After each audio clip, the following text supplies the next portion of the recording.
Bismillahirrahmanirrahim. Alhamdulillahi rabbil alamin.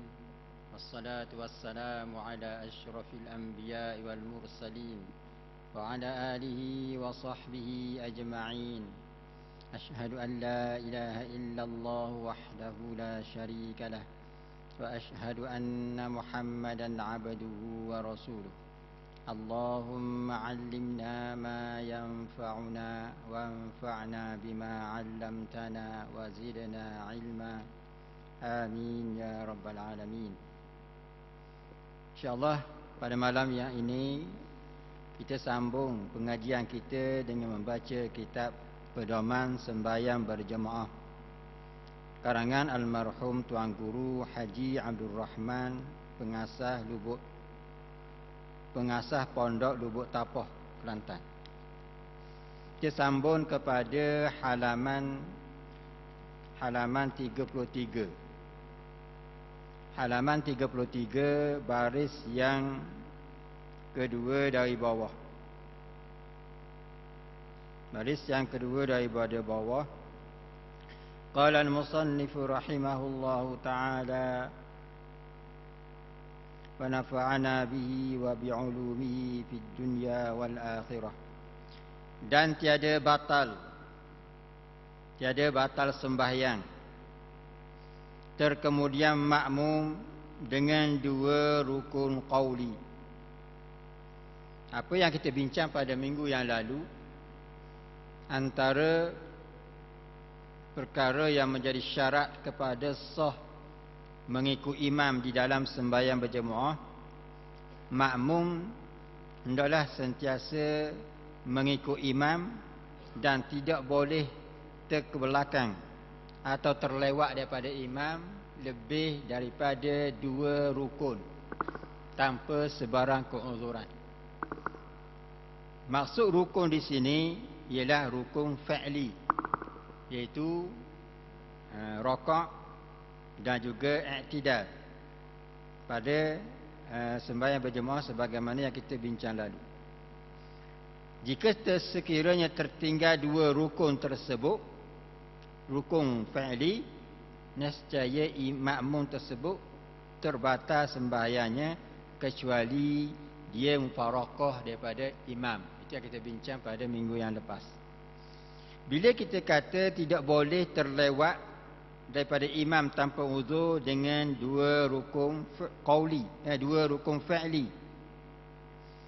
Dah kalau terlewat dengan satu rukun fa'li dan satu rukun qauli macam mana? Ataupun dua rukun qauli. Dan disebut di sini dan tiada batal sembahyang terkemudian makmum, tidak batal sembahyang makmum apabila terlewat dengan imam dengan dua rukun qauli. Contoh tasyahud dan salawat atas Nabi sallallahu alaihi wasallam dalam tahiyat akhir. Makmum masih lagi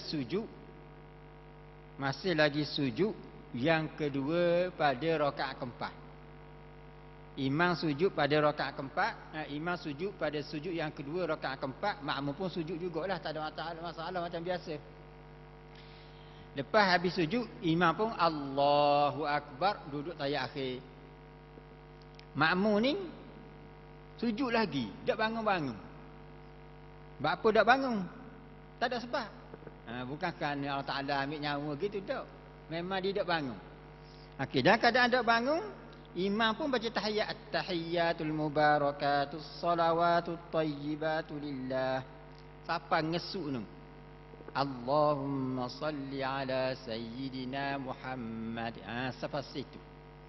Maksudnya Allahumma salli ala sayyidina Muhammad dalam tasyahud akhir, dia merupakan rukun kepada tasyahud akhir itu dan rukun sembahyang. Membaca selawat ke atas Nabi sallallahu alaihi wasallam. Allahumma salli ala Muhammad. Dan juga at-tahiyyat itu sampai wa asyhadu anna Muhammadar Rasulullah. Itu tasyahud. Allahumma salli ala sayyidina Muhammad, itu selawat ke atas Rasulullah. Dua itu adalah rukun bagi tahiyat akhir. Tiba-tiba Imam habis dah. Allahumma salli ala Muhammad wa ala ali Muhammad. Imam baca situ. Wa ala ali Muhammad itu sunat abad bagi tahiyat akhir. Okey. Maksudnya makmum tadi masih sujud lagi. Sujud lagi. Nak benda tahu lama-lama. Nah, syarak dah suruh gitu, tapi ada sebahagian kita dia suka sembahyang gitu. Jadi amalan dia bila sujud akhir pada rakaat yang akhir dia sujud lama. Masa sujud yang pertama, rakaat kedua, rakaat ketiga, sujud macam biasa, habis subhana rabbiyal azim wa bihamdi 3 kali, subhana rabbiyal a'la wa bihamdi 3 kali, dia pun naiklah. Tapi bila sujud akhir panjang, dia ambil mana dah tahu. Itu orang kita. Dah ustaz kan sujud lama kan sunat. Kita pun tanya dia balik, dah berapa sujud rakaat pertama, rakaat kedua dak buat lama? Pula dak. Sedangkan kalau ikut apa yang dilaksanakan oleh Rasulullah SAW, Nabi sembahyang, rakaat dia sujud dia muqtadi sama. Sama panjang. Taklah hak nu panjang, hak ni pendek dah.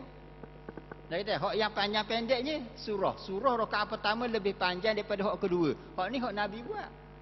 Fatihah dak nak panjang pendek hak sama. Fatihah hak rakaat pertama jadi 7 bacaan. 7 ayat. Rakaat kedua juga 6. Tak sah. Tak boleh. Fatihah dah boleh panjang pendek. Memang dikekal begitu. Tapi surah memang menjadi amalan Rasulullah SAW. Rakaat pertama lebih panjang pada rakaat kedua. Manakala rakaat sujud, Nabi tak buat begitu. Nabi tak buat. Walaupun ada doa-doa yang warid daripada Nabi SAW. Nabi menggalakkan kita perbanyakkan doa. Ya.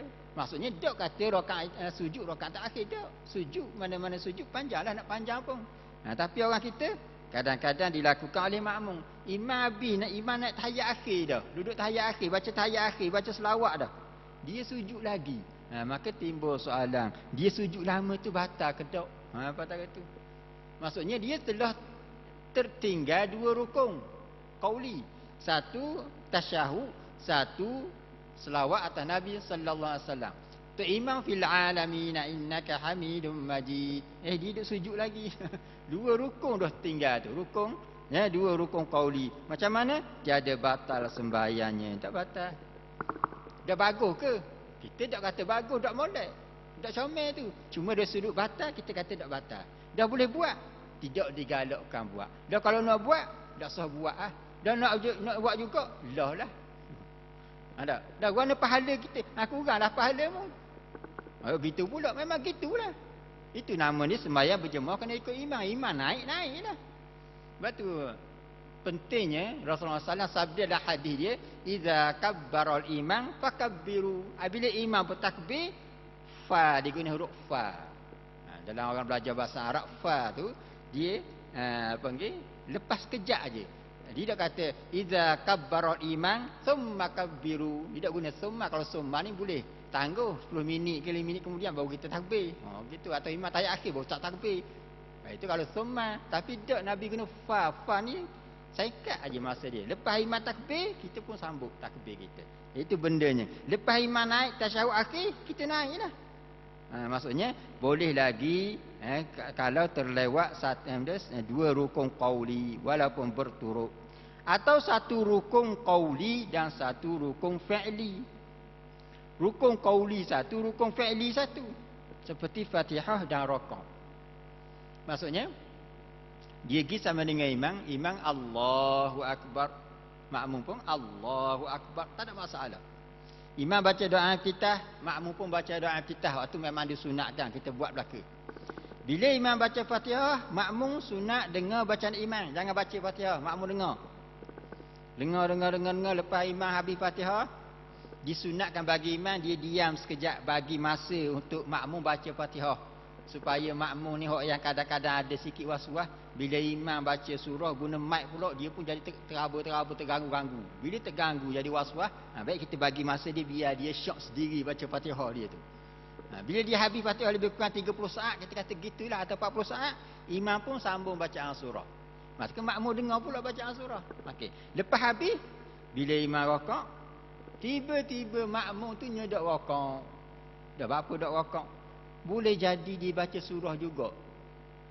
Dah baca surah tadi dia dengar. Tu kalau kita kata mayang garik dan mayang isyak. Dia kalau maya asar Zuhur dengar kat mana? Tak dengar langsung imam baca benda. Bila tak dengar, maka dalam mazhab kita Syafi'i, sunat kita baca surah juga. Ulama kata dalam mazhab Syafi'i kata begini. Kalau dalam sembahyang Zuhur dan Asar, kalau menjadi kebiasaannya kita tak dengar apa yang dibaca oleh imam. Biasa tak dengar sebab kita duduk belakang dan kadang-kadang imam tak pakai mic. Kalau pakai mic pun tak dengar juga.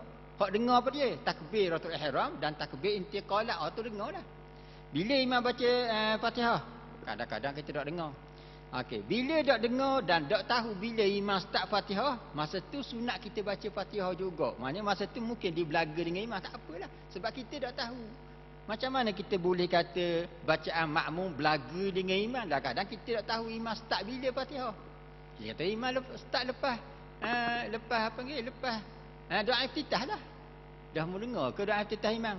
Dah habis tu macam mana kata imam baca lepas doa iftitah? Biasanya kita hukum biasalah. Jadi nak wayak pada kita, makmum sunat baca Fatihah selepas sahaja dia habis doa iftitah, walaupun kebarangkalian bacaan Fatihah makmum itu bersama dengan bacaan Fatihah imam. Jika sekiranya kita ni makmum tak dengar langsung imam baca Fatihah dan imam baca surah, tak dengar langsung. Bila tak dengar langsung, maksudnya kita terus baca Fatihah. Mungkin ketika itu kita baca awal lebih imam ataupun bersama dengan imam. Dalam situasi itu dimaafkan, tak ada masalah. Okey. Tapi jika sekiranya kita dengar imam sembahyang Zuhur dan Asar baca perlahan dah, tapi imam guna mic. Guna mic kita baca bismillah bunyi. Kita duduk belakang, imam ni baca Fatihah. Dalam keadaan kita dengar butir-butir bacaan imam, kita disunatkan jangan baca lagi Fatihah. Dengar dulu. Sebab kita dengar. Dah start tu sembahyang Zuhur Asar tak dengar. Kalau tak dengar, ni kalau dengar, dah macam mana dengar? Imam baca perlahan dah, tapi mic tu kuat sedut suara dia sampai jelas. Jadi menyebabkan kita pun dengar. Ataupun contoh lain, sembahyang birai, imam seorang, makmum seorang. Ni memang biasa dengar lah. Imam seorang, makmum seorang. Imam takbir, makmum pun takbir. Imam baca doa iftitah, makmum pun dengar doa iftitah imam. Lepas tu dah, tapi doa iftitah imam tidak disunatkan makmum dengar baca, tapi makmum sunat baca walaupun sama tak apa baca. Imam baca doa iftitah, makmum pun baca doa iftitah.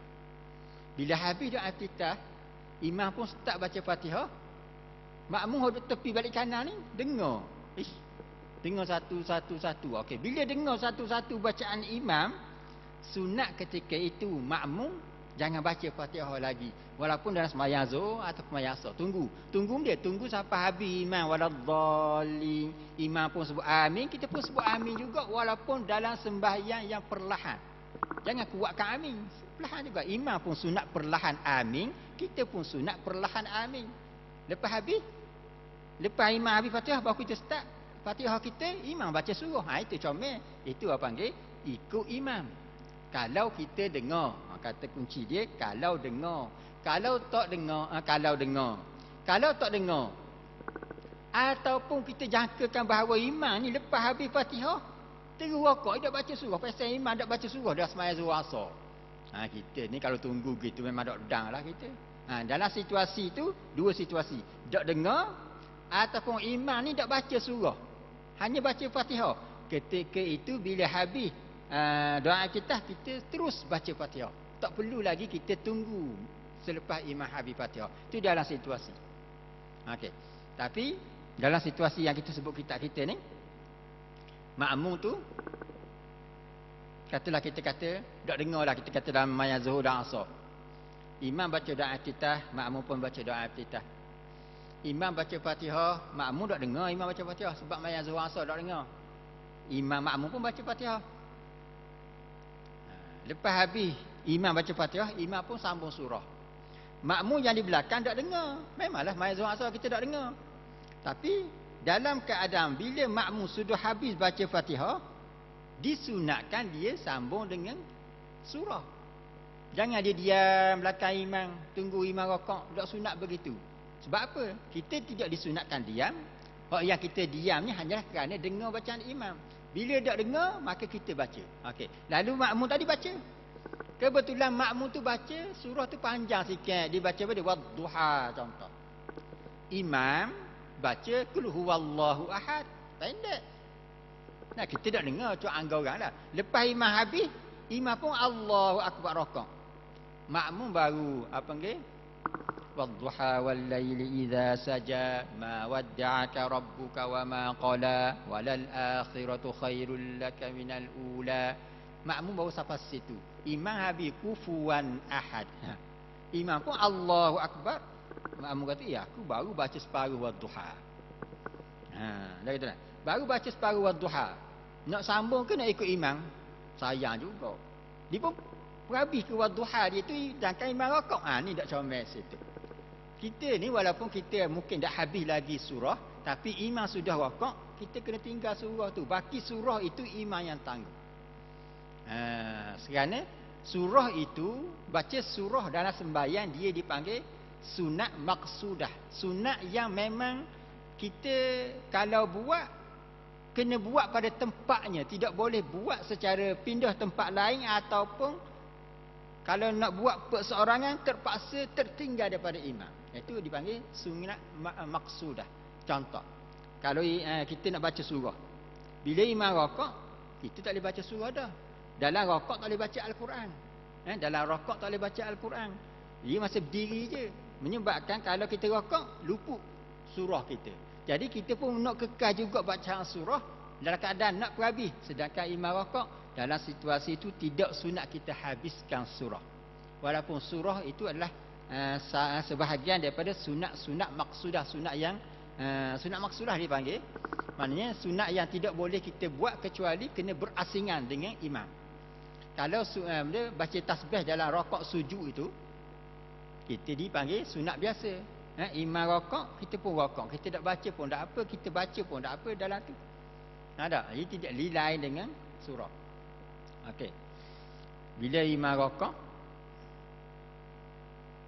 makmum duk baca apa? Katakanlah makmum dah habis lagi, dah turun lagi, ataupun makmum tu baca doa iftitah lagi. Ni contoh, tertinggal rukun qauli, tertinggal rakaat. Tertinggal rukun qauli macam mana? Tertinggal dengan Fatihah. Tertinggal dengan imam Fatihah. Tertinggal macam mana? Imam rakaat, makmum tu dah baca lagi Fatihah. Dah makmum tu buat benda. Boleh jadi dia baca apa panggil doa iftitah panjang-panjang. Lepas takbir dia baca doa iftitah. Habis semua doa iftitah Nabi ajar dibaca belaka. Sedangkan Rasulullah imam sudah habis Fatihah, imam pun rakaat. Dia dah baca Fatihah lagi. Dah gitu dah.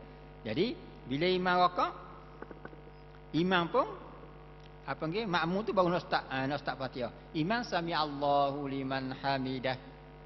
Imam rakaat. Maksudnya dia tertinggal dua rukun. Rukun qauli satu, rukun fi'li satu. Rukun qauli Fatihah, rukun qauli Fatihah, rukun fi'li rakaat. Batal tak? Kita kata tak batal lagi. Sebab baru tinggal dua rukun qauli dan fi'li. Fi'li satu, qauli satu, tak batal lagi. Hak batal ke mana?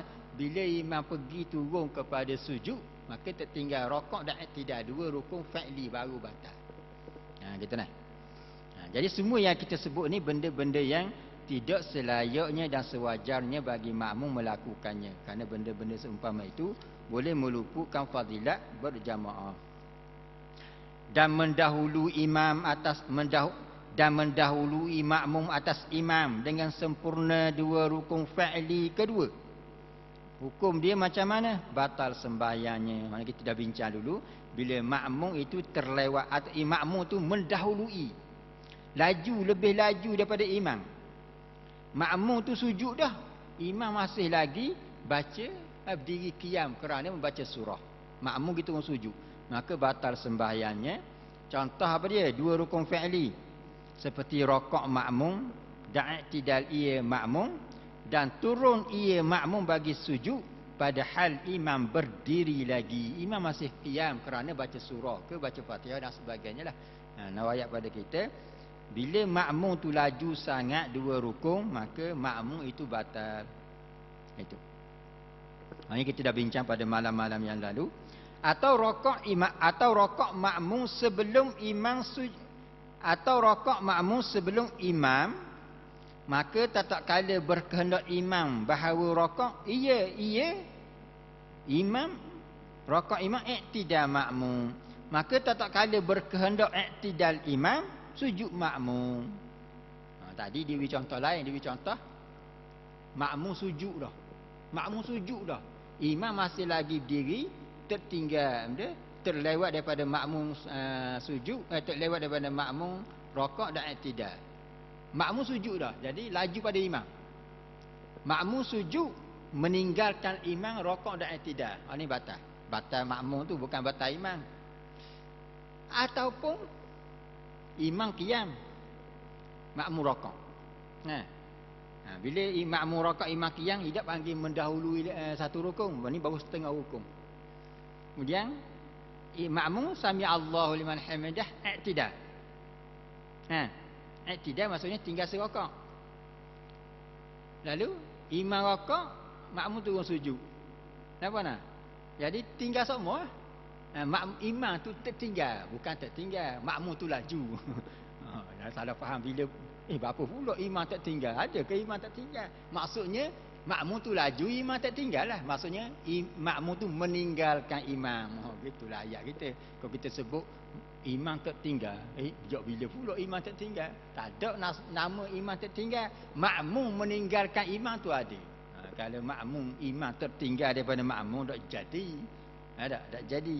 Jadi begitu, walaupun tidak berturut, walaupun tidak berturut, tetap dianggap membatalkan sembahyang apabila makmum dan imam itu tidak bersama dalam satu rukun, bahkan terlepas dua rukun. Maka tiada berhimpun makmum serta imam di dalam rokok dan tiada dalam iktidal.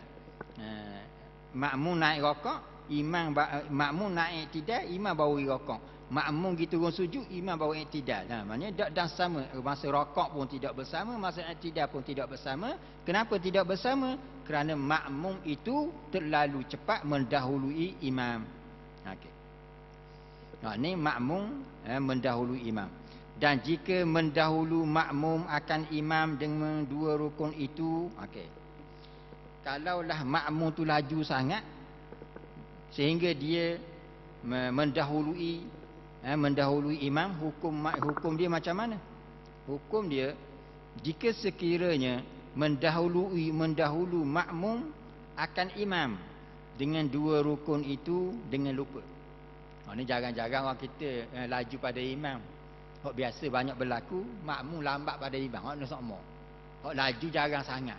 Kalau laju ni pasal orang yang tak ambil sembahyang jemaah, saja mari nak ambil nama sembahyang jemaah pun lari. Tak jarang-jarang berlaku. Hak banyak berlaku, pasti makmum terlewat daripada imam. Sebab apa? Boleh jadi kerana nak berhabis surah, boleh jadi kerana waswah, boleh jadi kerana nak berhabis Fatihah dia. Hak ni hak banyak berhabis Fatihah ni. Ataupun hanya tidur. Tu benda adalah imam jarang tidur, takut dia ingat rakaat. Makmum tak kisah. Dia tidur mana pun dia ikut imam. Imam berhantar ke mana pun dia ikut je. Imam ni kalau salah tidur kok jam lalu berapa rakaat tahu? Bolak lalu. Makmum tak kisah apa rakaat, dia ikut imam. Dan dah gitu. Okey. Kalau makmum itu laju daripada imam dengan sebab lupa atau jahil, tak tahu hukum tak boleh cepat daripada imam, jahil akan haram, tiada mudarat, sembahyang tu tak batal. Kalau kita kata batal tadi sengaja tahu hukum dan sengaja buat. Kalau tak tahu, syarat masih maaf. Tapi macam mana cara dia? Tetapi wajib atas makmum tadi kembali mengikut imam apabila ingat atau tahu ia. Katalah makmum tu sujud. Bila sujud, baru dia pun ada orang tepi diroyak. Semayang tak boleh laju pada imam, batal. Gitu baru tahu. Dia baru tahu. Buat apa baru tahu? Boleh jadi itu baru ilmu dia ada. Lama kena dia dia belajar dah, mari dengar dah, tak ada siapa bab tu. Bab lain ada lah. Lagi dia baru tahu, maka secara otomatik dia pun kena bangun balik pergi dekat ana imam tadi. Dia kena pergi kat imam tadi. Kalau imam tu qiyam, dia kena naik qiyam balik lah. Jadi hak rakaat dia buat, sujud iktidal dia buat, dikira lara tak sah. Sebab apa? Sebab dia buat benda tu dalam keadaan jahil. Bila buat dalam keadaan lupa, jahil, maka dimaafkan. Kalau buat sengaja, maka batal. Jadi syarat dalam situasi itu, oleh kerana awak ni tak tahu dan terlupa, maka kena ikut balik imam yang asal. Tapi wajib ia kembali mengikut imam apabila ingat atau tahu. Lepas dia sujud, dia pun sedar, aku ni main jemaah. Boleh sedar, maka dia pun wajib naik segera. Ini jarang-jarang berlaku lah.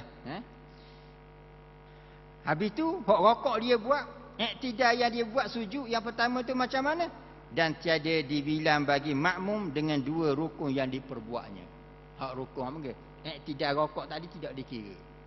Sebab apa? Kerana perbuatan itu menyalahi sembahyang berjemaah dan dikira kalau sengaja batal. Oleh kerana tak tahu dan terlupa, maka dia dimaafkan dan dia wajib bangun semula pergi dekat imam qiyam itu. Kalau imam dia kita tengok imam rokok, maka dia pergi kat rokok lah. Dia tak boleh pergi tengok imam rokok. Aku rokok dah tadi kan? Tak boleh waktu. Rokok tadi dia tu tak sah, tak pakai. Kerana dia buat secara yang boleh membatalkan kalau sengaja. Maka apabila tiada kembali ia makmum bagi mendatangkan kedua rukun serta imam dengan sebab lupa atau jahil, tiba-tiba katakanlah makmum tu tak undur juga, pakai terus dengan sujud dia tu, hendaklah mendatang ia kemudian daripada salam imam. Dia tak teringat.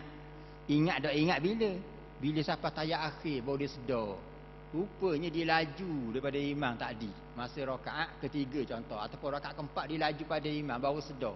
Rupanya imam tak turun lagi, aku turun dah sujud yang pertama rakaat keempat. Rakaat pertama 2 3 semayang okey je, tak ada masalah. Tiba-tiba rakaat keempat tu jadi macam mana wallahu alam. Boleh jadi contoh kita kata tiba-tiba lampu padam. Kita kata gitu, lampu padam, elektrik tak ada, mic pun tak dengar, imam pun tak ke mana, dah apa. Jadi pakai agak-agak warna ni, pakai agak turun lah. Turun tak turun, rupanya dia tu laju pada imam.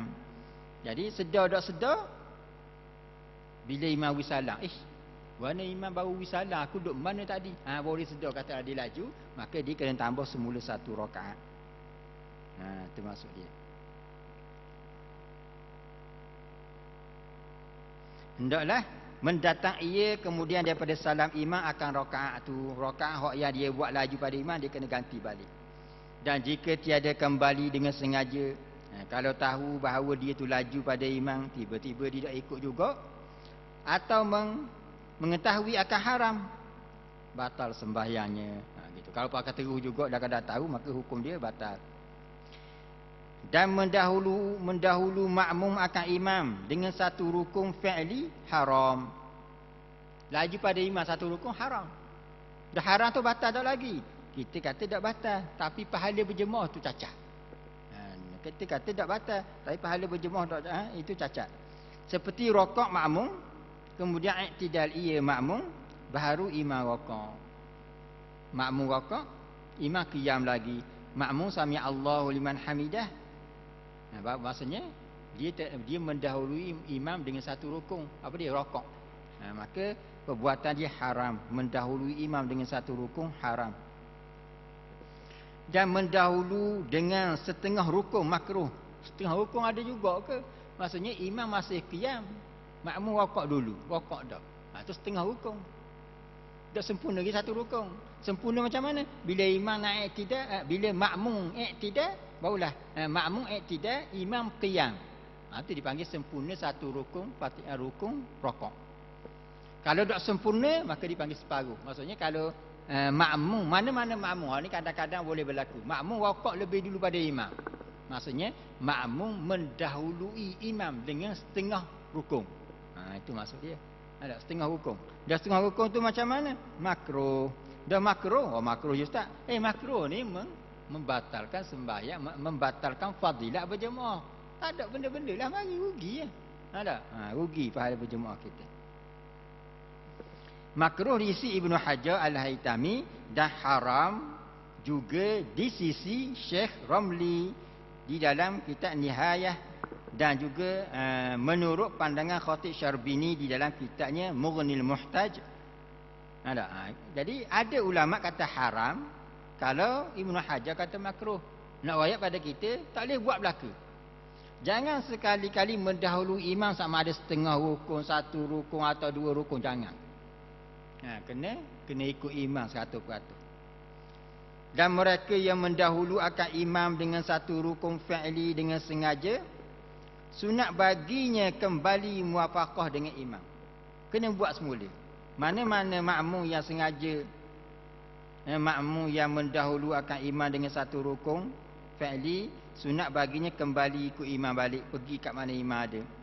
Dan jika dengan lupa, boleh pilih antara kembali dan antara nanti imam. Kalau dia terlupa rokok, terlupa i'tidal, dia rokok dah, lepas tu naik i'tidal, dia tak sengaja mendahului imam. Dalam situasi itu dia dipilih kembali balik atau menanti imam. Silap gitu.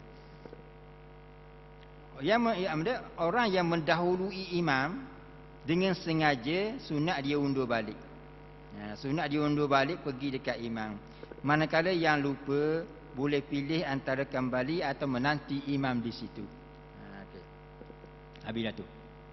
Dan menyertai makmum akan imam pada perbuatan. Menyertai ini maksudnya ikut bersama. Ikut bersama. Imam Allah, mungkin imam Allahu Akbar, tapi belum sempurna tu. Bila sempurna turun rakaat, dia pun gerak lalu. Itu sudah dianggap menyertai. Bukanlah menyertai itu bergerak bersama, itu pun sebahagian. Allahu Akbar sama. Menyertai juga maksudnya imam Allahu Akbar, tapi belum jadi sampai kepada rakaat, dia pun ikut gerak selalu. Itu juga dipanggil menyertai. Maksudnya gerak bersama. Kalau nak mudah faham, gerak bersama. Perbuatan. Dan demikian perkataan. Begitu juga baca Fatihah bersama.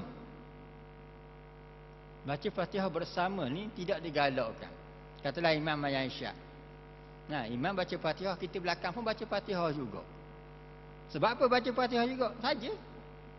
Kita nak baca saja, nak ikut imam. Tak boleh. Tidak sunat ikut imam. Kita sunat dengar bacaan imam dan tadabbur bacaan imam, bukan ikut imam. Jadi kalau kita baca juga Fatihah beserta dengan imam, itu dipanggil menyertai. Tadi kita sebut menyertai perbuatan. Ini menyertai perkataan. Baca Fatihah bersama. Sama ada baca Fatihah bersama itu dalam sembahyang yang jelas, yang garis isyak subuh, atau sembahyang yang perlahan, macam sembahyang Zuhur Asar itu. Dan terkemudiannya makmum daripada imam kepada selesai rukun, ataupun makmum ini terlewat daripada imam dengan satu rukun. Imam rokok, dia tak rokok lagi. Bila imam i'tidal baru dia rokok tanpa sebab. Tanpa sebab yang diuzurkan, yang dibenarkan oleh syarak. Itu maksudnya dia tertinggal, terlewat daripada imam satu rukun, dan mendahulu makmum atas imam dengan mulai rukun. Tiga perkara ni bersama-sama dengan imam, terlewat dengan imam satu rukun, laju daripada imam satu rukun, semuanya itu makruh berlaku. Benda yang boleh meluputkan fadilat berjamaah berlaku. Sebab itulah bila kita sembahyang, pastikan pergerakan kita itu mula bergerak selepas imam selesai daripada pergerakan yang dia buat. Contoh kita kata, kita ambil orang mudah, hak biasa orang ikutnya, antara i'tidal dengan sujud.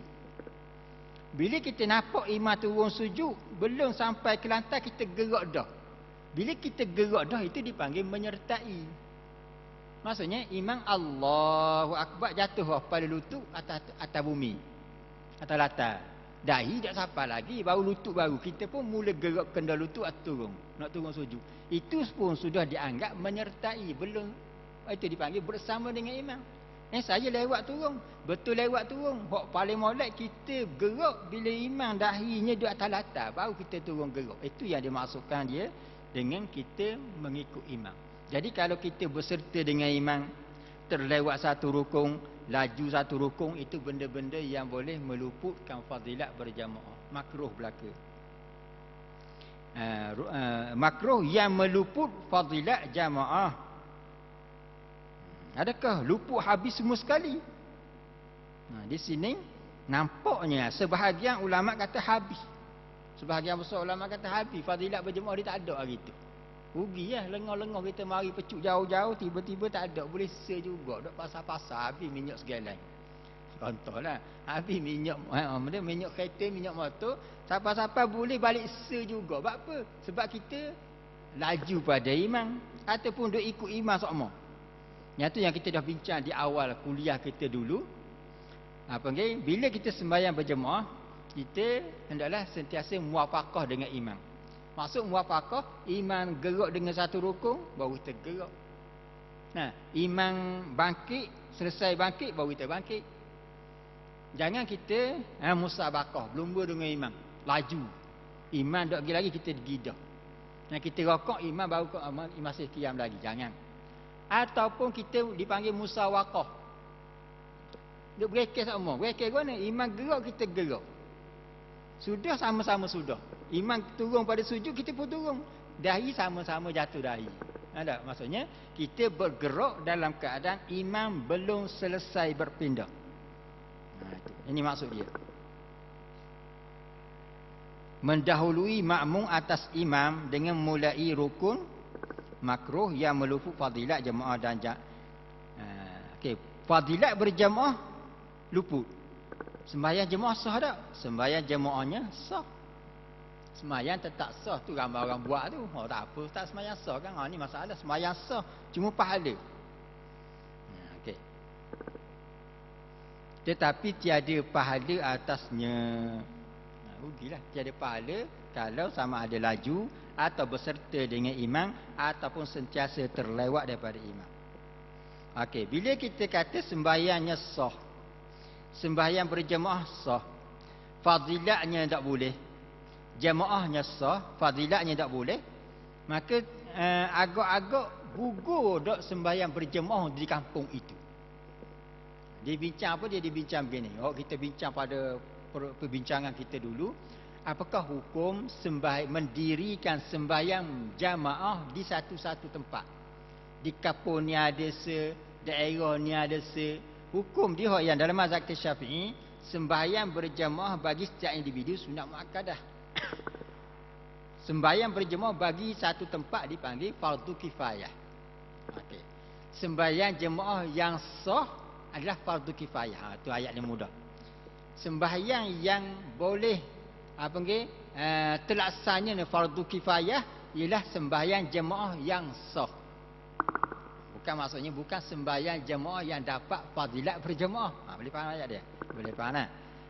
Sembahyang jemaah yang sah adalah terangkat hukum fardu kifayah. Maksudnya terlepas dah dosanya.